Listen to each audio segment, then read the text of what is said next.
Chers internautes, bonjour, bonsoir.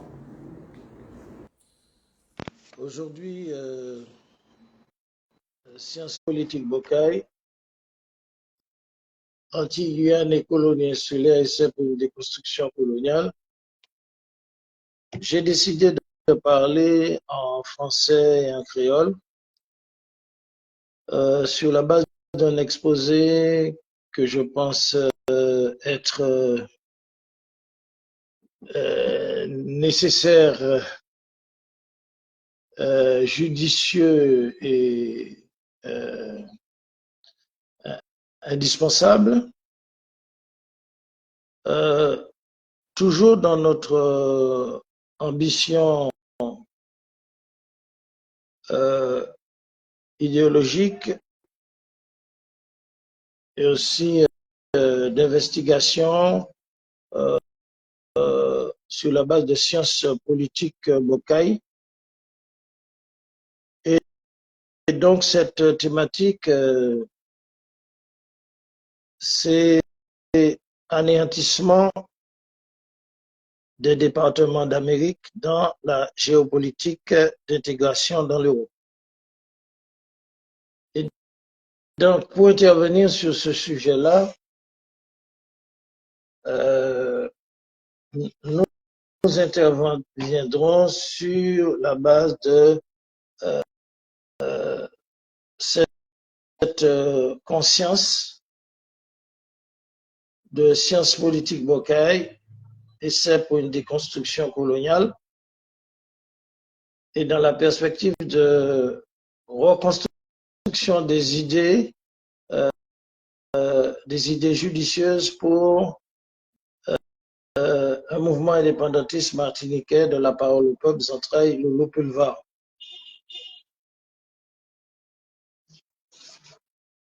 Pourquoi parler d'anéantissement des départements d'Amérique dans la géopolitique d'intégration européenne? Nous comprenons cette catastrophe politique pour la Martinique, la Guadeloupe et la Guyane, articulée depuis plus de 60 ans. On va dire d'indépendantisme n'ayant abouti qu'au résultat contraire, puisque on peut dire la même chose pour 78 ans de césarisme. Eh bien, tout ce temps a passé à nous entretenir, à nous conditionner, à nous assaisonner pour la cuisson, on va dire, dans l'intégration européenne. Et donc l'intégration à l'Europe ne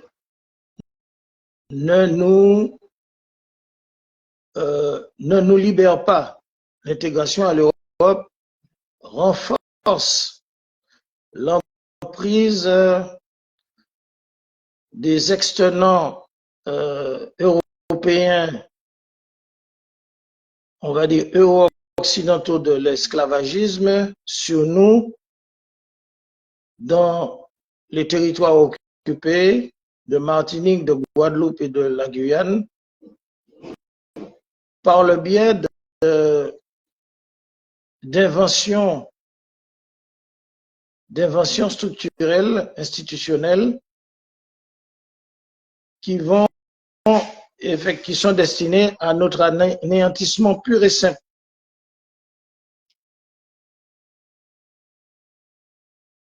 Notre anéantissement pur et simple au point que on peut, si on a une boule de cristal, on peut dire dans quelques décennies, les impérialistes hégémonistes qui veulent contrôler les océans Pacifique, Indien, l'océan Atlantique et la mer Caraïbe pour des raisons géopolitiques, parce que on peut dire que la France et l'Europe, eh bien, bénéficient dans cet espace que nous avons cité des intérêts énormes. Et donc, ils contrôlent un certain nombre de peuples, depuis la Polynésie, la Nouvelle-Calédonie, depuis Mayotte, depuis la Réunion, et aussi dans les îles de la Caraïbe. Donc, on peut se poser la question, est-ce que au départ, les hommes politiques martiniquais, guadeloupéens et autres qui ont plongé notre avenir dans ce néant de départementalisation 46 pour notre anéantissement en tant que terre d'Amérique. Est-ce que ils étaient inconscients ou tout simplement leur politique était basée sur la trahison des intérêts de ces territoires, de ces peuples et de leur avenir? Puisqu'en définitive, si on regarde des réalités de peuples qui ont perdu leur territoire, ça existe. Parce que nous avons Porto Rico. Porto Rico, qui est un pays sud-américain, a été annexé par l'impérialisme américain. Nous avons cette réalité que, effectivement, intégrer un pays qui a son identité, qui a sa culture, qui a son territoire, qui a son espace aérien, qui a un espace maritime, dans une autre entité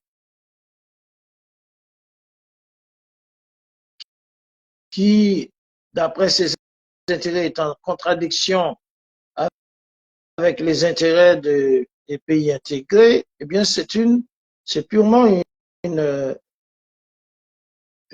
annexion, et toute annexion est contre nature. C'est la raison pour laquelle nous nous interrogeons sur le comportement de nos aînés depuis 1946 et bien avant, qui n'ont pas eu le courage politique de prendre leurs responsabilités et qu'on y a dit en créole, bœuf mort qui était misère à la poyo. C'est une peau de chagrin, la départementalisation. La départementalisation, c'est une peau de chagrin qui a été laissée en héritage par l'ancienne génération aux nouvelles générations qui aujourd'hui, par rapport à cette réalité dégradante, territorialement dégradante, on peut dire patriotiquement dégradante, territorialement et sur le plan de la nation dégradante, eh bien cette génération qui a hérité des actes irresponsables de ceux qui ont compati à ne pas continuer la lutte et asseoir leur les réalités politiques dans l'intégration à la départementalisation, eh bien, ils sont, euh, ils sont coupables. Ils sont coupables parce que aujourd'hui, la nouvelle génération ne sait pas comment s'en sortir de cette départementalisation. Parce que de la départementalisation, nous sommes passés avec François Mitterrand à la régionalisation, régionaliser l'occupation, départementaliser l'occupation, et l'occupation, elle est régie aujourd'hui par ce qu'on appelle des collectivités territoriales, la CTM. Et donc, c'est du pareil au même, sous des formes différentes pour la Guadeloupe et la Martinique. Donc, si nous réfléchissons en tant que sciences politiques sur cette situation, c'est parce que nous nous estimons contraints d'intervenir pour faire sortir de l'espace ce chloroforme de la colonisation, ce chloroforme, cet endormissement dans la départementalisation qui a pris les formes, les facettes les plus diverses, comme nous avons dit, la régionalisation avec François Mitterrand, régionaliser l'occupation et faire de l'occupation actuellement coloniale ce qu'ils appellent la CTM. Et donc, quel avenir? Quel avenir pour la dignité, la souveraineté, pour le patriotisme, pour la nation martiniquaise, guadeloupéenne et guyanaise? Donc, c'est cette question qui nous interpelle à Sciences politiques Boca et Anti-Guyane et colonies insulaires, et c'est pour une déconstruction coloniale. Et donc, nous sommes obligés d'en parler, nous sommes contraints d'en parler parce qu'il nous semble que dans le rond de la politique, dans le train-train de l'actualité, de la réalité des événements, on nous conduit en bourrique.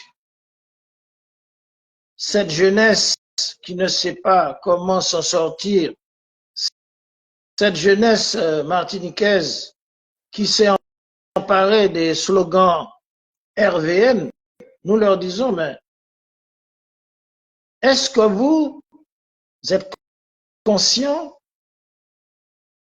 qu'il s'agit que faire de la politique aujourd'hui comme anticolonialiste, comme patriote, c'est comment sortir, c'est ça la problématique du patriotisme et la problématique qui nous intéresse, comment sortir de ce labyrinthe de la départementalisation-occupation dans lequel nous ont anéanti nos aînés, qu'il s'agisse de Césaire, qu'il s'agisse d'Alfred Marie-Jeanne, qu'il s'agisse de Malsa, qui ont participé tous à ces instances, ces conseils généraux, ces CTM, etc., etc., et qui ne vous ont pas laissé un programme témoin pour sortir du labyrinthe de l'occupation, départementalisation, dans lequel ils vous ont laissé sans avenir, sans feuille de route. Et donc, c'est ça notre interrogation. Et donc, avec l'ignorance politique, on va dire ça, l'ignorance en matière de sciences politiques, avec la non-évaluation des forces en présence, des enjeux défavorables de la puissance coloniale avec son dispositif administratif, culturel, éducatif, son dispositif de budgétisation de l'occupation dans le domaine des institutions publiques et privées. Et donc, par conséquent, il y a un véritable labyrinthe